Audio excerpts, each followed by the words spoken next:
Assalamualaikum. Selamat pagi anak-anak. Bagaimana kabar kalian hari ini? Ya, Ibu juga baik. Tetap semangat ya belajarnya.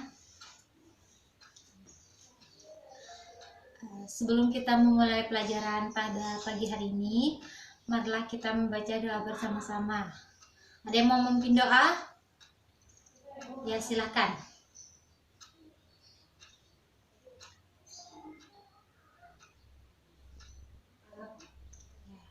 Semoga dari doa ini kita bisa semangat belajarnya. Amin ya robbal alamin. Ibu absen dulu ya anak-anak. Rizka Ramadiati masuk. Rabiatul Adawiyah, Sumayah, Rasidah, Sumiati, Susilawati, Siti Safia, Delia Zainab, Wahyuniati, Zahratul, ada ya. Nah, untuk pelajaran hari ini kita akan mempelajari tentang teks observasi. Ada yang tahu teks observasi itu apa?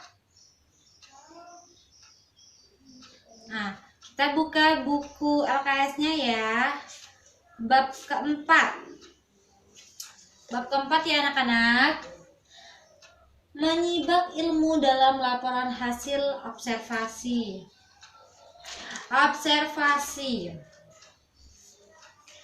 Halaman 46 Siti Safia. Ketemu? Ya.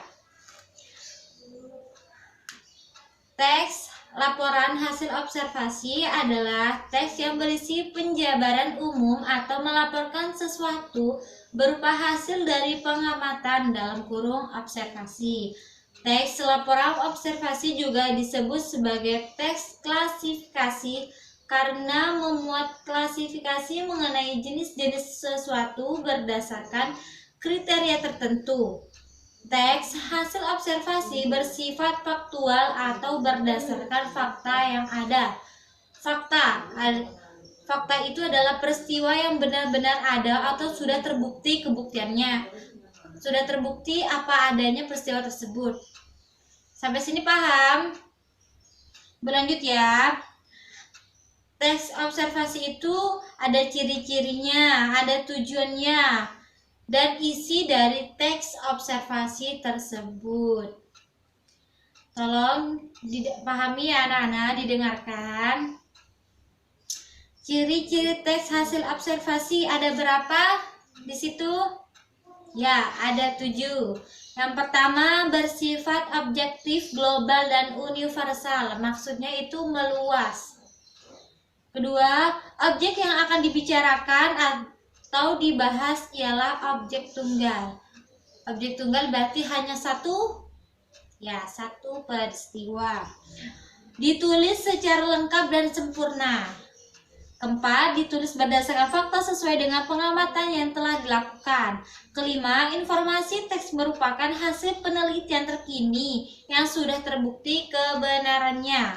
Keenam, tidak mengandung prasangka yang menyimpang atau tidak tepat. Terakhir, ketujuh, saling berkaitan dengan hubungan berjenjang antara kelas dan subkelas yang terdapat di dalamnya. Nah, jadi ciri-ciri teks hasil observasi itu ada 7. Dari ketujuh ciri-ciri tersebut, jika ada itu yang dinamakan teks observasi.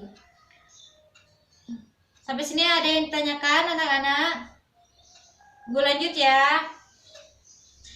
Kedua, mengenai tujuan teks hasil observasi. Di sini ada berapa Yulia Zainab? 5. Yang pertama, mengatasi suatu persoalan. Kedua, menemukan teknik atau cara terbaru. Ketiga, mengambil keputusan yang lebih efektif. Keempat, melakukan pengawasan atau perbaikan. Terakhir, mengetahui perkembangan suatu permasalahan.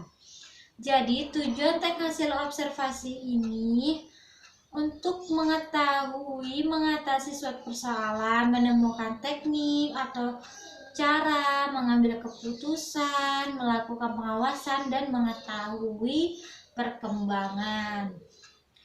Sampai sini paham anak-anak? Yang terakhir, Ibu akan menjelaskan tentang isi teks hasil observasi. Pada buku LKS kalian ada satu contoh, yakni tentang sampah. Ya. Sampah merupakan material sisa yang tidak diinginkan setelah berakhirnya suatu proses. Contoh sampah itu banyak, ada sampah organik. Sampah organik adalah sampah yang mudah membusuk seperti sisa makanan, sayuran, daun-daun kering, dan sebagainya. Sampah ini dapat diolah menjadi kompos. Adapun sampah organik merupakan sampah yang tidak mudah diuraikan atau diupgradable-kan. Contoh sampah organik adalah sampah yang tidak mudah membusuk, seperti plastik, kayu, kaca, kaleng, dan lain sebagainya. Sampah anorganik didaur ulang oleh home industry untuk mengurangi jumlah sampah serta dijadikan sebagai peluang usaha. Berdasarkan bentuknya, sampah dapat dibedakan menjadi sampah padat, cair, alam konsumsi manusia, dan radioaktif. Sampah padat adalah sampah yang berwujud padat. Sampah padat dapat berupa sampah rumah tangga. Selanjutnya adalah sampah cair. Sampah cair adalah bahan cairan yang telah digunakan dan tidak diperlukan lagi seperti limbah. Limbah adalah sampah cair yang dihasilkan dari aktivitas industri. Limbah dapat dibagi menjadi dua, limbah hitam dan limbah rumah tangga. Limbah hitam adalah sampah cair yang mengandung patogen berbahaya yang berasal dari toilet. Sedangkan limbah rumah tangga adalah sampah cair yang dihasilkan dari dapur, kamar mandi, dan tempat cuci. Dari satu contoh observasi mengenai sampah ini sudah dinyatakan ciri-cirinya bersifat objektif. Yang tadi yang ketujuh ya, Ibu jelaskan. Ciri-cirinya kan ada 7. Dari salah satu contoh hasil observasi mengenai sampah, bersifat objektif, global, dan universal. Ibu tadi yang menjelaskan ini masuk nggak ciri-ciri yang nomor 1? Ya, karena apa? Global, objektif, dan meluas atau universal. Kedua objek yang akan dibicarakan atau dibahas adalah objek tunggal. Masuk nggak kalau satu contoh ini masuk dalam teks observasi? Masuk, karena hanya membahas tentang sampah. Ketiga, ditulis secara lengkap dan sempurna. Ya, di sini banyak penjelasan tentang sampah. Dari sampah cair, padat, sampah organik, dan sebagainya. Keempat, ditulis berdasarkan fakta sesuai dengan pengamatan. Ya, karena tadi Ibu membacakannya mengenai fakta sesuai kalau sampah ini merupakan materi sisa yang tidak diinginkan setelah berakhirnya suatu proses. Yang kelima, informasi teks merupakan hasil penelitian terkini yang sudah terbukti kebenarannya. Benar sekali, seperti ini. Sampah cair adalah bahan cair yang digunakan dan tidak diperlukan lagi seperti limbah.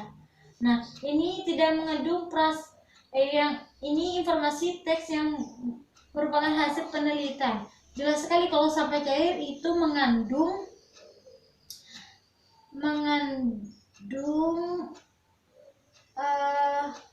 suatu limbah. Dan limbah itu ada 2, limbah rumah tangga serta limbah hitam. Kalau